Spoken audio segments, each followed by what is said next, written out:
Bonjour tout le monde, c'est Eve. Bienvenue sur ma chaîne. Aujourd'hui, on fait une vidéo que je vous ai promis dans ma dernière vidéo, c'est-à-dire la première vidéo de ma série Plus Finance. Aujourd'hui, en gros, je vais tout vous dire sur mes erreurs de jeunesse par rapport à l'argent. Les choses que j'ai faites que j'aurais pas dû, les gaffes, les choses que je maîtrisais pas encore et que j'ai appris depuis. Bref, des choses quand même gênantes parfois et d'autres qui sont juste courantes. Je pense que tout le monde fait ces erreurs-là. Quand je parle de ma jeunesse, je parle de, mettons, de 16 à 25-30 ans, là. Puis après ça, je me suis un peu plus renseignée sur ce que je devais faire pour pas que l'argent coule entre mes doigts. Avez-vous ce feeling-là des fois? Certaines sont un petit peu embarrassantes, oui, mais c'est aussi la preuve qu'avec le temps, on peut tout apprendre, puis il faut juste voir la réalité en face par rapport à notre argent et comment on l'approche. Ce sont des erreurs que pas mal de gens font, ont déjà fait, continuent à faire. Il y en a qui sont évidentes, il a fallu que je fasse face à mes actions pour changer, mais il y en a d'autres où il a fallu plus que je m'éduque, puis que j'apprenne à faire un budget, à faire un plan, à économiser, tout ça. Vous me direz dans les commentaires s'il y en a que vous avez commis aussi ou que vous faites encore.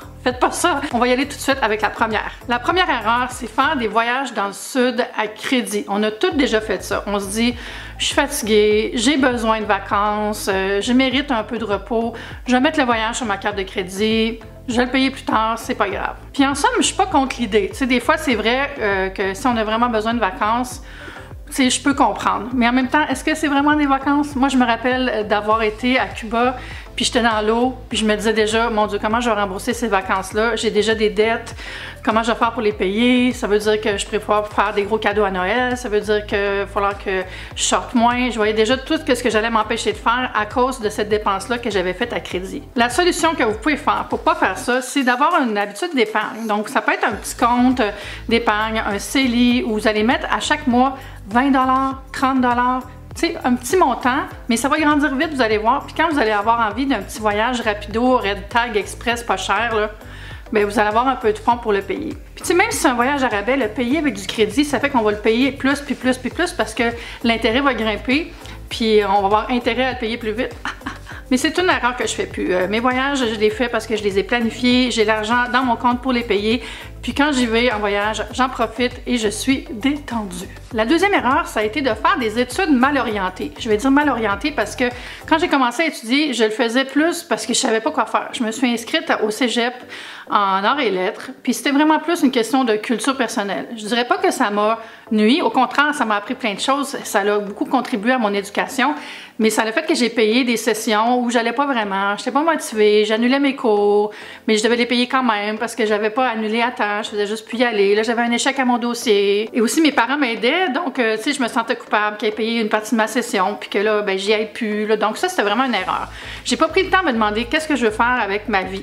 Puis la réponse, c'était pas nécessairement de me dire je vais faire ça, mais ça aurait pu de me dire je vais arrêter un peu, je vais attendre, je vais me poser des questions sur qui je suis, où je veux aller, qu'est-ce que je veux faire dans la vie, puis pas juste suivre des cours pour faire comme tout le monde. Je pense que quand on n'est pas certain, c'est mieux de prendre une année off puis de se découvrir un peu, aller travailler à l'étranger, juste être chez nous puis faire des choses qui nous tentent pendant un an.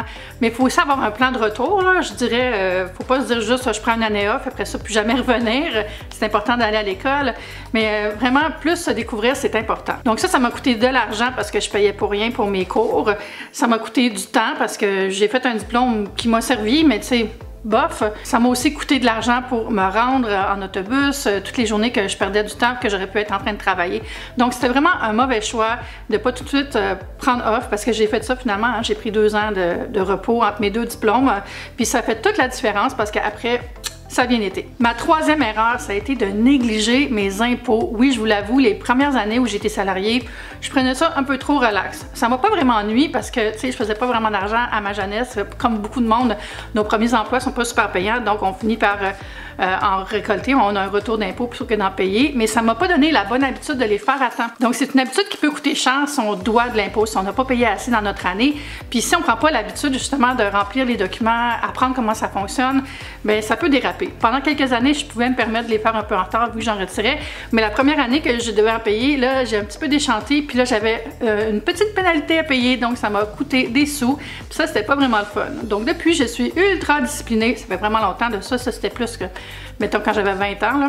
Et voilà, j'ai repris le dessus là-dessus, mais maintenant j'ai aussi un comptable qui m'aide. Je pense que c'est important si on sent qu'on n'est pas tout à fait en confiance d'aller prendre des petits cours de comptabilité, aller voir des ressources en ligne ou engager quelqu'un pour nous backer. liker. Je prends une petite pause ici pour vous inviter à vous abonner à ma chaîne. Cette vidéo-là, ça va être la première d'une série, donc si vous aimez ça, les vidéos qui parlent un peu d'argent, abonnez-vous. Je fais aussi des vlogs quelques fois par mois, puis du contenu bien-être. Vous pouvez aussi me rejoindre sur Instagram, les liens sont sous la vidéo. La quatrième chose, c'était de manger des repas au restaurant presque à tous les jours. Au lieu d'utiliser mes talents en cuisine, je me débrouillais quand même bien en cuisine déjà, au lieu de me faire des lunchs, je dépensais de l'argent à la cafétéria. J'achetais les club sandwich, des frites, la pizza, on va manger au bar à salade, tout ça. Et ça s'accumulait vraiment. Donc à la fin du mois, je le voyais que j'avais dépensé beaucoup à la cafétéria de mon cégep ou de mon université. Et ça, c'est pas très bon quand on veut essayer de payer ses dettes de carte de crédit du voyage qu'on a mis 2 mois avant. Puis en plus, il y a un coût qui est relié à la santé à ça parce qu'on mange moins frais, on mange automatiquement moins de légumes hein, quand on achète des trucs au restaurant.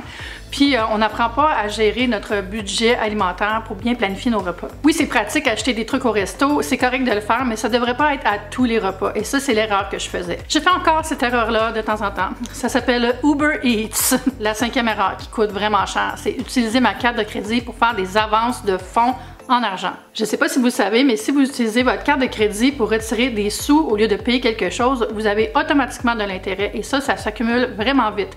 Des fois, c'est même pas le même taux que pour payer quelque chose. Souvent, c'est plus élevé. C'est pas comme acheter. Donc, si vous avez à payer quelque chose que vous êtes mal pris, payez-le avec votre carte, faites pas des avances de fonds.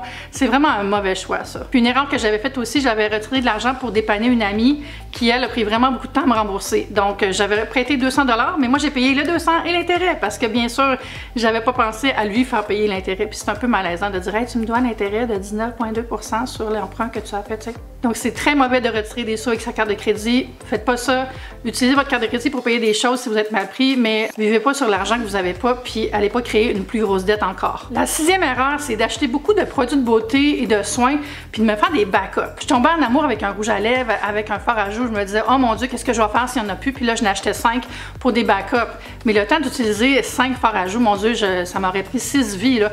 Puis à chaque fois, j'en ai jeté. Donc, c'est de l'argent qui est jeté par les fenêtres à cause d'une insécurité parce que j'aime une chose. Je le fais encore parfois. Par exemple, j'aime beaucoup les ombres à paupières d'Annabelle, Chrome, puis j'avais entendu parler qu'elle allait discontinuer. Donc, je n'ai acheté un de plus de chaque. Puis je les utilise déjà, donc c'est même plus des backups, je suis rentrée dedans.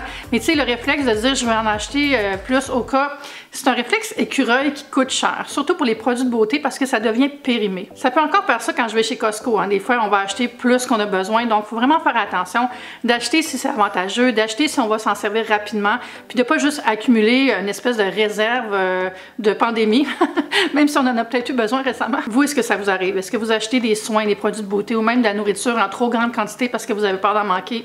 Dites-moi-le dans les commentaires. Le numéro 7, les folles soirées dans les bars et aussi après les bars. Comme toute personne qui a vécu sa jeunesse, je sortais beaucoup. De 16 ans à 25 ans, je dirais le plus gros high de quand je sortais. Donc on sortait, on buvait. Avant, peut-être on allait au resto. On allait aussi manger après parce que là on était sous puis on voulait aller manger des frites. Ça venait vraiment augmenter le budget parce que tu sais, si tu prends, mettons, 4 à 5 consommations au bar puis que tu as mangé au resto avec tes amis avant, plus aller manger à la friterie du coin après, ça fait vraiment un gros bill à la fin de la soirée. Et ça, quand tu le fais plusieurs fois par semaine, mais c'est là que tu te mets à faire des avances de fonds sur ta carte de crédit, utiliser ta carte de crédit au resto. Puis c'est pas de l'argent qui est investi nulle part, c'est de l'argent qui s'envole par la fenêtre, s'envole plutôt dans ton estomac. Je pense que le conseil que je donnerais aux jeunes d'aujourd'hui, quand ils vont avoir le droit de retourner dans les bars librement, parce que présentement on sait que c'est difficile, mais faites-vous un petit pre-drink à la maison avec les amis, ouvrez une bouteille à la gang, faites-vous des petits jeux, là, beer pong, whatever, ayez du fun à la maison, ça coûte beaucoup moins cher. Allez festoyer après entre amis, prenez pas plus que 2 drinks au bar, comme ça vous allez contrôler votre alcool premièrement et votre budget. Puis si vous avez le goût de manger du junk food après, ben retournez à la maison.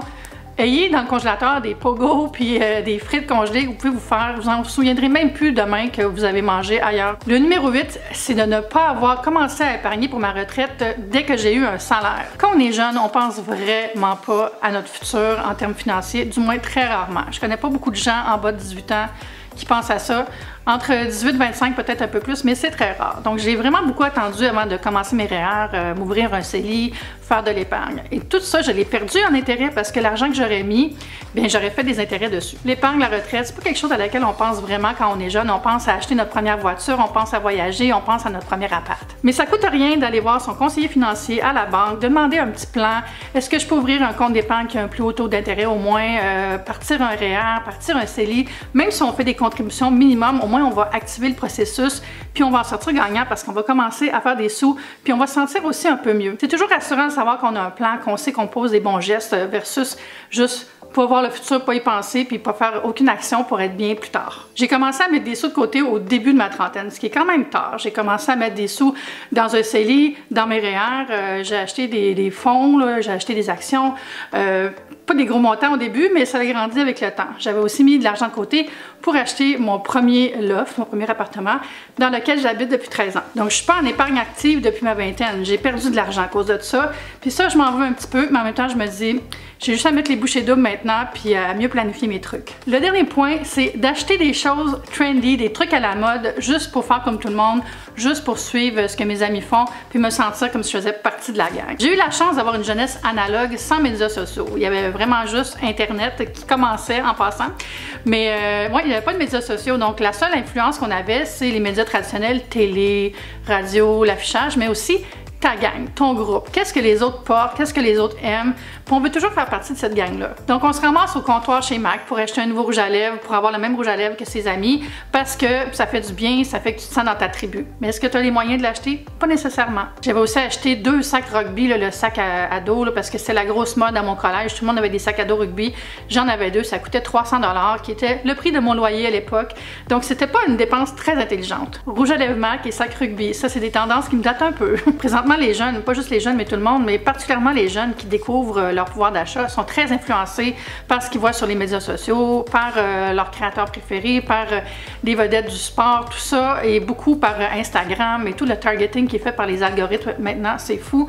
Les compagnies savent ce qu'on aime, ils nous cherchent, puis ils nous le mettent d'en face. Donc quand on a envie d'acheter quelque chose parce qu'on le voit beaucoup, parce que nos amis l'ont, bien la meilleure chose c'est d'attendre. Attendre 15 jours, se dire oui je vais l'acheter, mais dans 15 jours. Puis on voit dans 15 jours, est-ce qu'on le veut encore? Souvent c'est non. C'est ok de s'acheter un sac griffé si on en a les moyens, d'aller faire une location d'auto avec le modèle qu'on veut parce qu'on veut vraiment ce véhicule-là, si on a les moyens. Mais tu sais, il faut pas non plus le faire juste parce qu'on veut montrer qu'on a un pouvoir d'achat, montrer qu'on est riche. Tu sais, moi je me suis acheté un sac à main Gucci quand j'ai eu mon contrat avec mon livre. C'était pour souligner cette réalisation-là. C'est un cadeau que je me suis fait de mois à mois.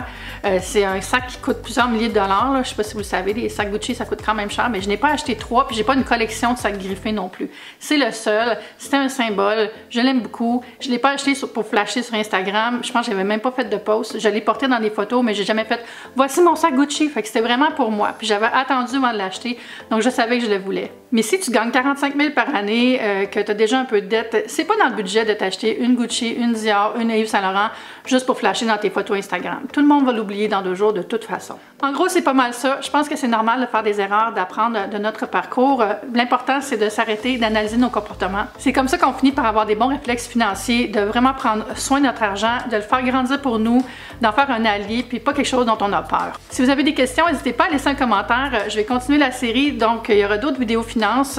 Surveillez la chaîne, activez les notifications et on se dit à bientôt. Bye!